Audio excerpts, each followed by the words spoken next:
Welcome to this explainer. Today, we're diving straight into a really fascinating topic, the Cosmopolitan History of 1971. We're going to look at how contemporary diaspora novels are building vital bridges over a deeply hostile historical divide, the 1971 war between Bangladesh and Pakistan. You know, when official histories basically enforce silence, fiction often has to step in and do the heavy lifting. So we'll be unpacking exactly how literature uses the concept of cosmopolitanism to help heal some very old wounds and ultimately spark new empathy. Let's get right into it. Here's our roadmap for today. First, we'll look at the divided history of 1971. Then we'll be defining the cosmopolitan perspective. After that, we dive into two case studies, Zafar, the War Child, and Kareem, Maps and Marginalization. Finally, we'll wrap up with healing through fiction. Section 1. The Divided History of 1971. To start us off, we really need to look at the starkly polarized ways the events of 1971 are remembered on a national level. It's a sharp contrast. On one hand, you have Bangladesh's rigid nationalist narrative of the Liberation War, which, honestly, has historically been pretty intolerant of cross-cultural nuances.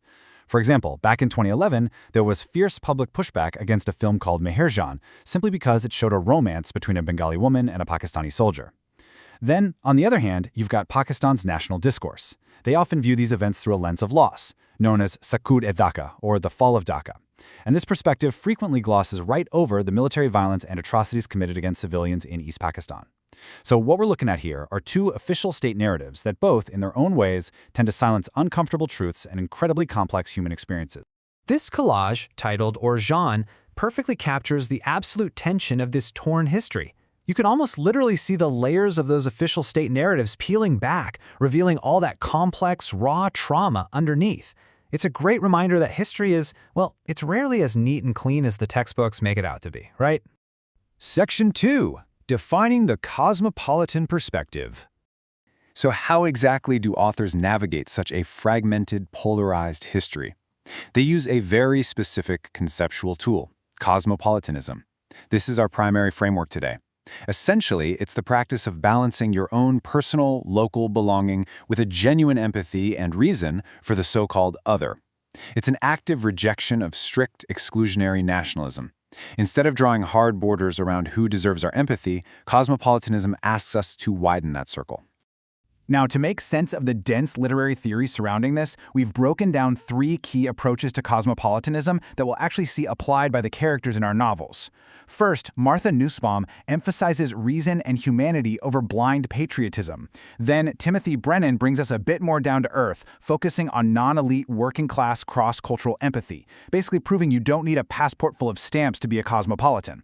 And finally, Bruce Robbins talks about the reality of overlapping allegiances, recognizing that, hey, we can belong to a nation while still holding global duties.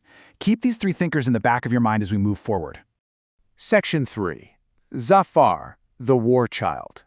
Let's see how this framework actually applies to our first case study, which comes from Zia Haider Rahman's novel In the Light of What We Know. We meet Zafar, a war child whose very existence physically embodies the trauma of the 1971 conflict. He was born to a Bengali mother who was raped by a Pakistani soldier. So he is caught entirely between his Bengali biological roots and his Pakistani parentage, living as a literal product of the war's violence. Remember Martha Nussbaum's theory about reason over patriotism? We see that in action when the narrator's father, a Pakistani professor living in the U.S., takes a bold cosmopolitan stand against his own nation's military campaign in East Pakistan. He writes a letter to the New York Times condemning the aggression, and because of this moral stance, he faces severe isolation and is completely ostracized by his community. When Zafar learns about this later, it sparks a really profound dialogue between them, bridging their totally disparate worlds. And then we get a perfect example of Timothy Brennan's non-elite cosmopolitanism. Zafar is working a blue-collar job in London, and he hears this from his working-class British employer Bill, a carpenter. Bangladesh didn't fight a bloody war with Pakistan just to have the likes of us calling its good people Pakis. Bill connects with Zafar not through highbrow academia, but through his own memory of the 1971 George Harrison concert for Bangladesh. He recognizes the specific history of Bangladesh's struggle and refuses to lump Zafar into a generic derogatory category. It is a fantastic moment of pure, pedestrian, cosmopolitan empathy. Ultimately, Zafar's journey culminates in this profoundly human moment when he travels to rural Sylhet to reunite with his biological mother. Now, despite her status as a socially marginalized war survivor, a Barangona, she embraces him with incredible tenderness. For Zafar, someone who has constantly wrestled with the anxieties of homelessness and not belonging, this embrace redefines his complex sense of home. It finally allows him to reconcile his fractured identity. Section 4. Karim, Maps and Marginalization.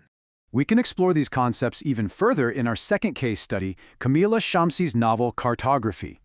Here, we step into the lives of two young people in Karachi, Karim and Raheen, as they uncover a deeply hidden family history.